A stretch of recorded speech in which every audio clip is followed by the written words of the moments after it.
A very warm welcome to you. Thank you once again for joining us for section 2 of the Data Communications and Networks course. In this part of the course, we will discuss about network models, which is basically covering the OSI model and the TCP/IP model. I find the OSI model extremely important to understand because it can really enhance not only our understanding of what's going on in the network, but it really is great for troubleshooting and diagnostics when it comes down to it. So understanding the OSI model, I find, is a very fundamental principle that we need to have a good understanding of. If you look at the OSI model and compare it with the TCP/IP model, you can see the OSI model to the left, which has 7 layers associated with it. And then you have the TCP/IP model, which has 4 layers, which is a very simplified version of the OSI model. Through experience, for many, many years of experience in the IT world, 27 years and plus, I would say that the OSI model is fundamentally important and a lot more useful, I find, in real life than the TCP/IP model, especially when it comes down to understanding what's going on in detail and also to be able to troubleshoot issues. Now, in the OSI model, the 7 layers are physical layer at the very bottom, and then there's the data link layer, the network layer, and transport layer. This is where the TCP/IP protocol sits. We'll talk about the details of the OSI model in the subsequent slides, but just to give you an idea here. And then there's a session presentation, and finally, the application layer, right? And sometimes it is, if you have difficulty trying to remember the order in which the models do exist, there was one teacher I came across, obviously some 20 plus years, 25 years ago. So when I was doing my CCNA, some 25 in 2000, year 2000, year 2001. And it says all people should try new Diet Pepsi. So he looks at the first letter in each layer and then made an acronym which is easy to understand. All people should try new Diet Pepsi, if that makes sense. So anyway, so these are the models, and this is the OSI model and the layers associated with them. And then we have the TCP/IP model, which is a much more simplified model compared to the OSI model. In here, they aggregate the physical and the data link layer to call it the network access layer. The network layer has been named as being internet. The transport layer remains to be the same. And then the session presentation and the application layers are aggregated to form the application layer. So you can see this here as I highlight, these 3 layers have been aggregated here to form the application layer. Okay, now let's talk about the OSI model first, because I mentioned this is the most important model, and we'll talk about this model in a lot more detail. The OSI model, basically the word OSI stands for the Open Systems Interconnection.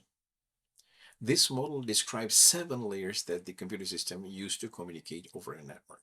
So let's look at each of these layers in a little bit more detail, and we'll go into way further more detail subsequently, but the next slide will show you some explanation of each and every layer in a very summarized form to begin with.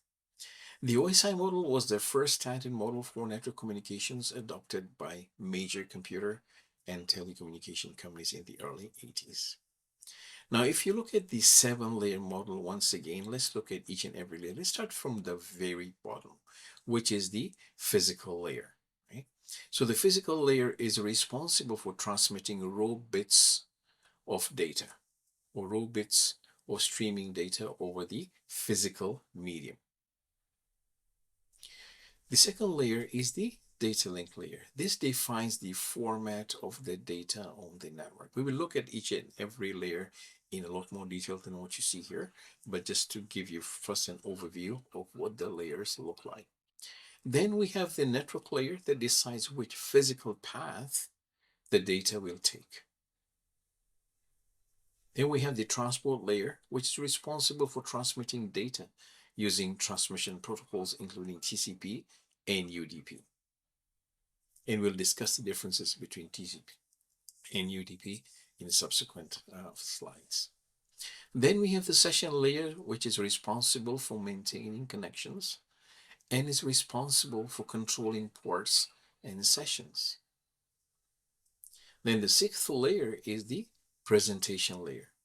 This ensures that the data is in a usable format, and this is where data encryption, data compression also occurs at this stage. So data encryption or decryption, data compression, and uncompressing data at the very end happens at the presentation layer. And finally, we have the application layer. This is the human-computer interaction layer where the applications can access the network services. So all application, be it web services, database services, whatever application you're running, it runs on the application layer.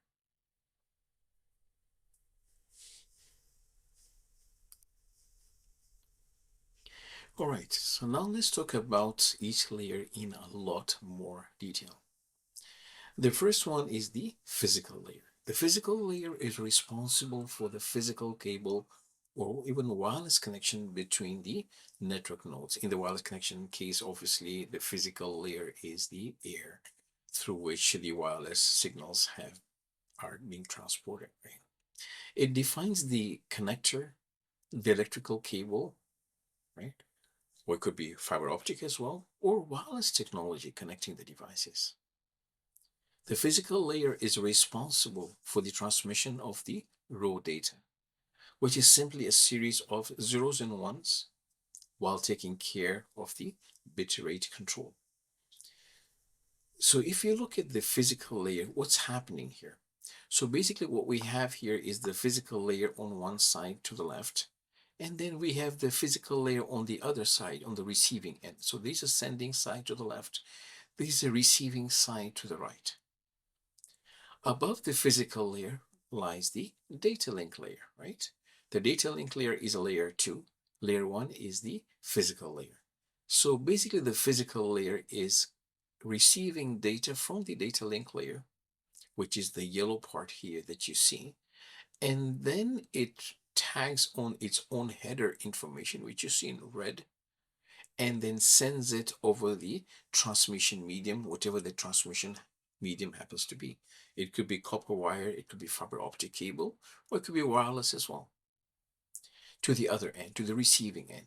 The receiving end will look at the data that is being sent to it, will basically remove the header and send the relevant information to the data link layer. So the yellow part here is actually a frame that is being sent to the data link layer. On the other side, on the sender side, that's the frame that is being received from the data link layer. Okay. So this is what the physical layer is responsible for.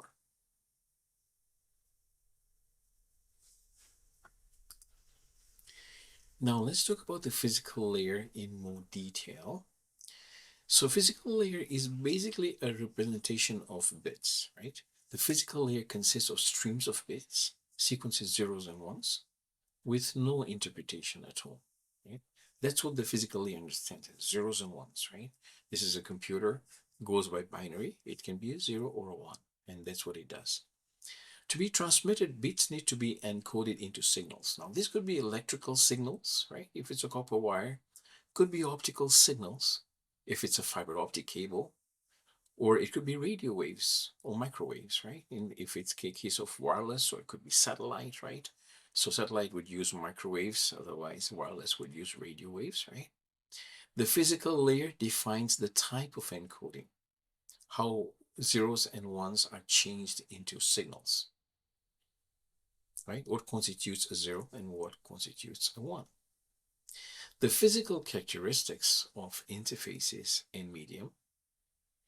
The physical layer defines the characteristics of interface between the devices and the transmission medium. The transmission medium, for example, a twisted pair wire. It's very common in today's networks, obviously.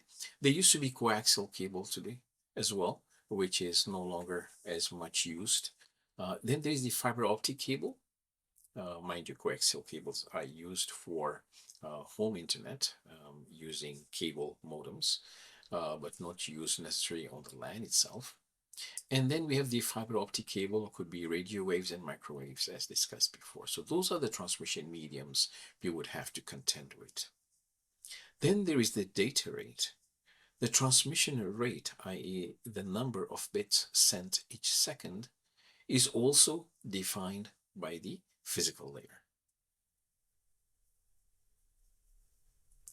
Now, when we talk about the physical layer, we also need to think about the physical topology, right? The physical topology defines how devices are connected to create a network, something we have discussed before in the previous section, right? Section 1, when we first started introducing data communications and networks, we talked about physical topology. The mesh topology, we did discuss how the mesh topology looks like, the advantages, disadvantages. So if you want to review that, please try and look at the previous lectures where we have covered this, but this is just a summary of what we have discussed before. So the mesh topology, for example, where every device is connected to every other device. Then there is the star topology. Devices are connected through a central device. Then we have the ring topology. Each device is connected to the next, forming a ring, just like the token ring network we had discussed before. And then there is the bus topology, where every device is on a common link. So all these topologies have been discussed previously. So if you like, you could go and refer to those previous lectures. And then there is the hybrid topology. This is a combination of two or more topologies.